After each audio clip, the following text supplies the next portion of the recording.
This week in Pro Moto, the chase for the #1 plate in 250 gets even tighter.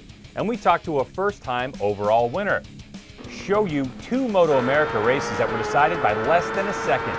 And take you to South Dakota for a half mile of fast. ATV MX is wrapped, but who took the title?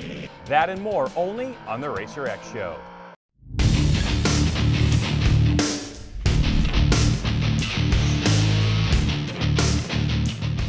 Hello and thanks for checking out the Racer X Show. I'm Greg. We have all of that stuff that you just saw.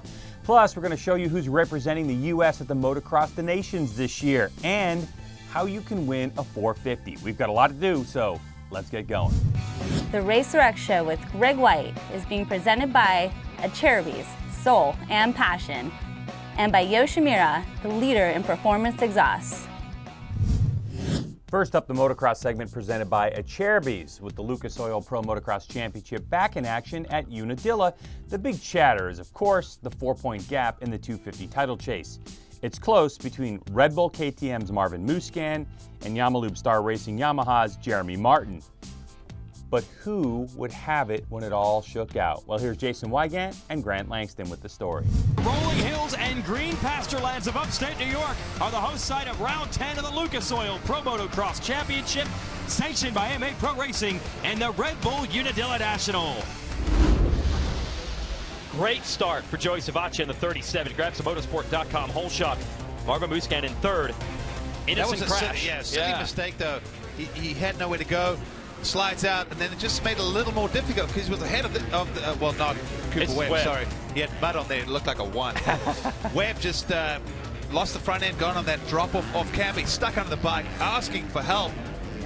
Finished the moto in 18th. He was unhurt, but took a while to get up. Jeremy Martin, late in the race, finally catches Savaje, makes the move, gets to the inside over a series of jumps, and from there he would take off.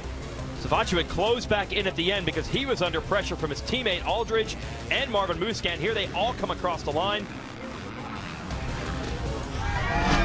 His 8th moto win of the year for Martin, so he and Musquin are now tied in that category. They're darn close in pretty much every statistical breakdown. Joey Savaje led a long way in this one, but Marvin Musquin, battling for the title, gets desperate. Great move on the inside, made it happen when he needed to, and puts the Red Bull KTM into the lead. Then Savaje, under pressure, gets passed by Cooper Webb. Webb goes after Musquin for the lead, but then goes down with a lap and a half to go. Savaje moves back up to second. A pair of second-place finishes on the day is enough for Savaje to win the overall, while Musquin wins the moto. Musquin was 4th in the first race, so he just gets edged out for that overall win. But if you're Musquin, just getting that moto win and max points in that race alone. Plessinger, nice job for 3rd, and J-Mart didn't see much of him. Started about 13th, was able to climb up to 5th. Only a 2-point lead with 2 rounds to go. Wow. Martin and Musquin going to take it right down to our finale in Indiana. And good job, Savage's overall win pushes him back ahead of Zach Osborne for 3rd in the series standings. What did not happen today? We saw everything.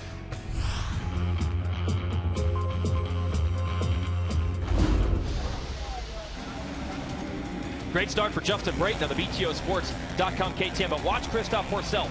Down in the middle, head over heels goes Ken Roczen, and 2 of the favorites today are knocked from contention. Roczen was hurting when he got up.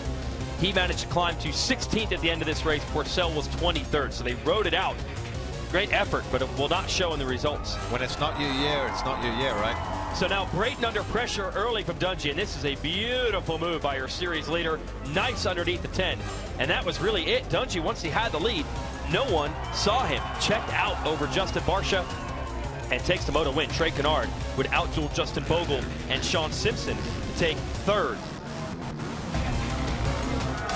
Sean Simpson, what a ride. 4th place in his first ever race in the U.S. Good job by the Scot. Freddie Noren, 5th, also a good ride for him. We mentioned Roczen, 16th. That's 5 championship points trying to keep the slim hopes he had still alive. Dean Wilson, 11th. 5 overall wins for Dungey this year out of 10 rounds. That's a heck of a season. Here's your Lucas Oil race recap. Justin Bogle on the 19, making his debut on a 450cc machine, grabs your motorsport.com whole shot. So that's a good way to start it. Yeah, it was a great way to start it. Unfortunately, he was not able to sustain being up front due to a crash. But see the riders filing through on the opening lap. Dungey grabs the lead. Bogle still in a great position in second. You see Barsha, Porcel, and everyone trying to challenge from behind. But then right here, watching number 19 on the red bike, Bogle comes out of his turn, gets a little cross-rider when he lands. Watch bike twitch, and then boom, boom, slams the ground. And he would exit this race probably a little winded. Ken Roczen got up to second, put heat on Dungey for 30 minutes, and Dungey didn't put a wheel wrong and just managed to hold him off. The final margin of victory, 1.6 seconds. That's some close competition, and the fans definitely liked it out here as we add another classic to the Unadilla history book. Here are your results from our second moto. And Justin Barsha, fourth, will be enough for second overall. Because Roczen had the bad first moto today, he loses ground to Barsha in the championship. They were actually tied for second coming in. Off day for Blake Baggett, a pair of bad starts, but he's still up in fourth. Catch the Pro Motocross Series live on MAV TV for the first motos, 3 p.m. East on that. And then on NBC SN, a slight delay for the second motos, 11 p.m. East is the starting time. Come on, it's Saturday night. You can stay up and watch. Priorities, people. Well, that 250 battle sure was close, and hats off to first-time overall winner Joey Savaje, who joins us now from his training facility in Florida. Welcome to the show, Joey. How are you? Pretty good, man. How are you? Yeah, I'm doing well, thanks. So, Joey, congratulations. Your first overall in Pro Motocross just 3 days ago. Has it sunk in yet? Yeah, a little bit. It's nothing really changes for me during the week. I still come back on Sundays and hang out on Sunday, and then go back to the farm and ride Monday, Tuesday, and normally Thursday, but obviously this week's a little bit different. I fly out Wednesday. We have press day in Salt Lake on Thursday, so nothing changes. We come back and continue to do the same things that we've been doing all year, and hopefully continue the streak of good riding. Let's talk Mitch Payton. You've said how much he's behind you and believes in you. Can you give us more insight into that? Yeah, no, Mitch believes in me 100%. Probably sometimes he believes in me more than I do when we go through phases. But, I mean, I stay at his house every time I go to California and eat dinner with him almost every night. And we have a lot of heart-to-hearts. But, I mean, at the end of the day, he's the boss. But at the same time, he's one of the few people in my group that truly believes that we can win and has believed in me since the beginning. And he'll tell you, like he tells me, that's the reason he hired me. He wouldn't have hired me in the beginning if he didn't think that I had the ability, or he didn't think it was possible for me to win. So to have him behind me and to continue to support me is great. And like I said in the interview, to ride for Pro Circuit has really been a dream, is a kind of a dream ride for me since I was little. That's one person I've always wanted to ride for. So when I got the call for Mitch himself, it was kind of like one of those deals where I had other offers on the table, but once I got the call from him, it was like those other offers really even weren't worth it anymore to me, because I had gotten the call that I had really wanted my whole life. So when that came through and all the pieces lined up, it was a no-brainer for me. All right, Joey, thanks for joining us here on the Racer X Show. Good luck this weekend at Miller, and we'll see you on Friday. Perfect, man. Thank you for having me. On Saturday at Unadilla, the 3-rider lineup for Team USA was announced for the 2015 FIM Motocross of Nations, in preparation for the country's quest to claim a historic 23rd victory. Leading the way will be Autotrader.com Toyota Yamaha's Justin Barsha, along with a very fast, very determined Yamalube Star Racing Yamaha duo of Jeremy Martin and Cooper Webb. Team USA jumps into action on September 26th and 7th in Ernie, France. But how would you like to win a brand new 2015 450 4-stroker of your choice? Yep, you pick it, a Honda, Husqvarna, Kawasaki, KTM, Suzuki, or Yamaha. And all the proceeds go towards funding the Asterix Mobile Medical Center. How? Head to wina450.com and purchase all the raffle tickets your heart desires. Do it before August 21st. The winner will be picked August 22nd at the 2015 Bud Light Ironman National in Crawfordsville, Indiana. The winner does not need to be present to claim their prize. What are you waiting for? Get your tickets now at wina450.com and help support the Asterix Mobile Medical Center today. And that is our motocross segment, brought to you by Acerbis. All right, now it's time for our road race segment presented by Yoshimura, and we'll start with the American Superbike Championship known as Moto America. They were in support of MotoGP this weekend, at the Indianapolis Motor Speedway. Now, Moto America's Superbike class rolled in all tied up between teammates on the Monster Energy Graves Yamahas, number 1 Josh Hayes, number 6 Cameron Beaubier. But when it was all over, one clear leader emerged. Beaubier was your pole sitter with Yoshimura Suzuki's Roger Hayden wedged between the teammates, as Hayden made good use of his front row start to jump out to an early lead. When the race settled down, it would turn into Hayden versus Beaubier, with Hayes lingering back in third. Late in the race, Beaubier sized up Hayden's Suzuki and skillfully made the draft and pass move. The onboard is sweet. On the final run to the flag, Hayden couldn't return the favor, with Beaubier taking max points for this one. Jake Lewis in with a solid 4th, and how about Elena Myers, also Suzuki mounted, 5th from the former Daytona Sport Bike race winner. The next day, same grid and go, but with a threat of rain. No doubt the Yosh Superbike is dialed in for the starts, as the advantage goes to the 95.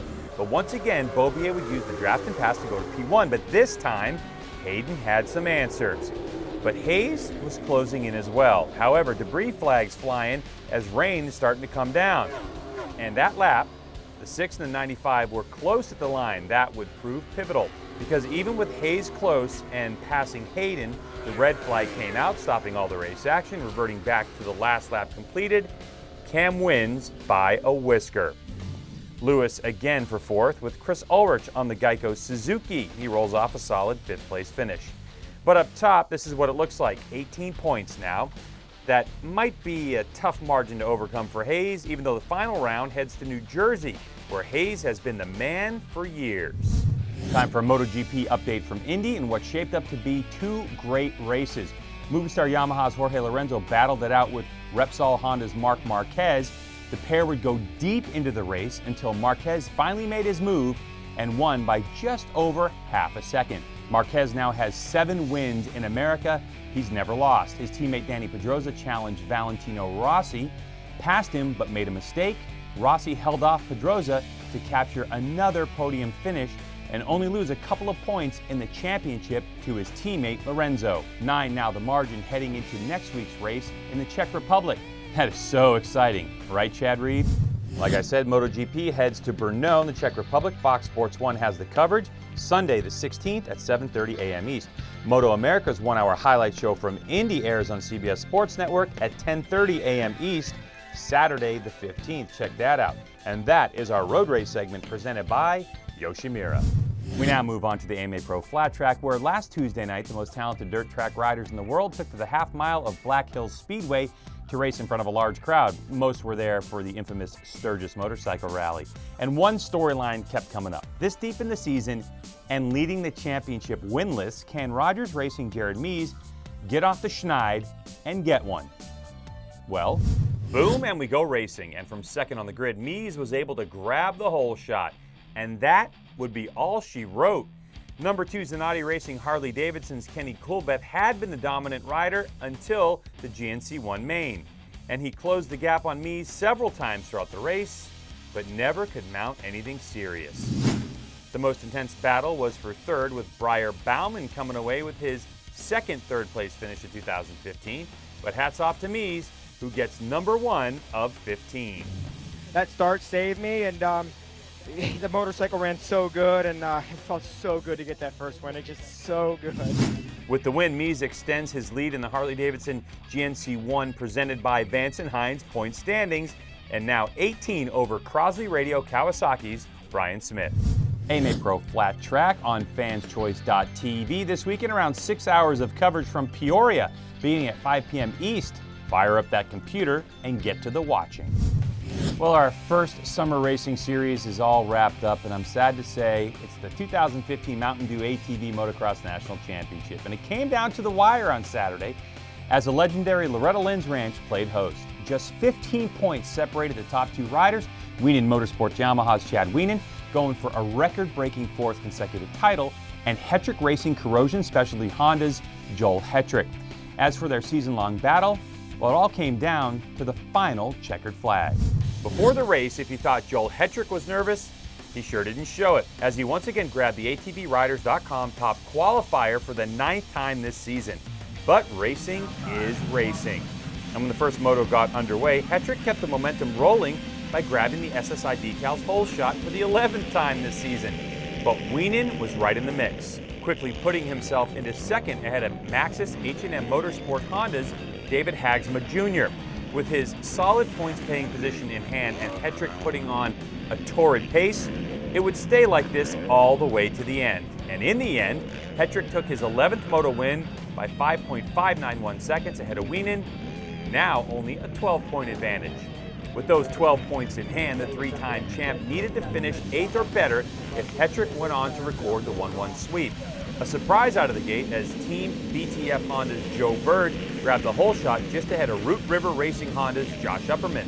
Upperman would assume the top spot before the completion of the opening lap, with Wienen making a charge into second and Hagsma Jr. third. Hetrick, however, had his work cut out for him, beginning the moto in 5th, which forced him to chase down Wienen.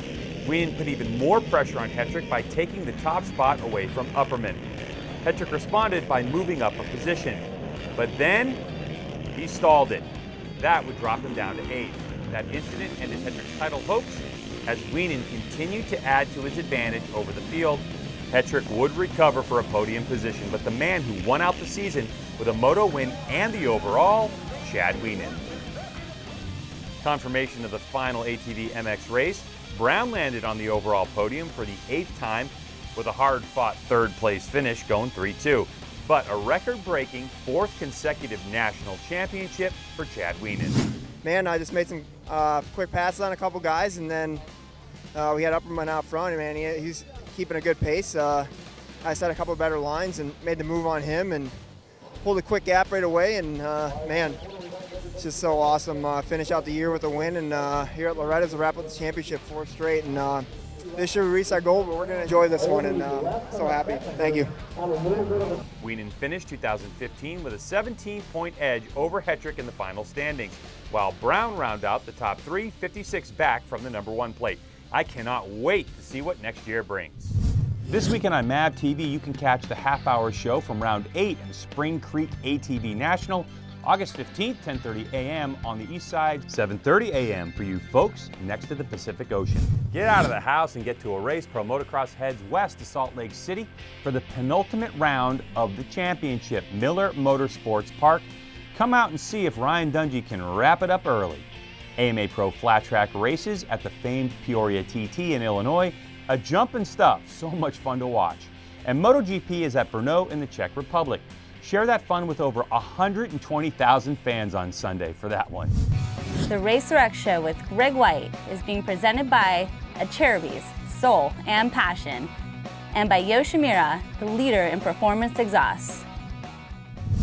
Okay, we're wrapping things up today. We'd like to extend our congratulations to a few racers. JD Beach in Moto America wrapped up the Super Sport title. We'll talk to him next week. And Caleb Russell, he won his first of a possible 3 championships. We'll have the highlights from that next week as well.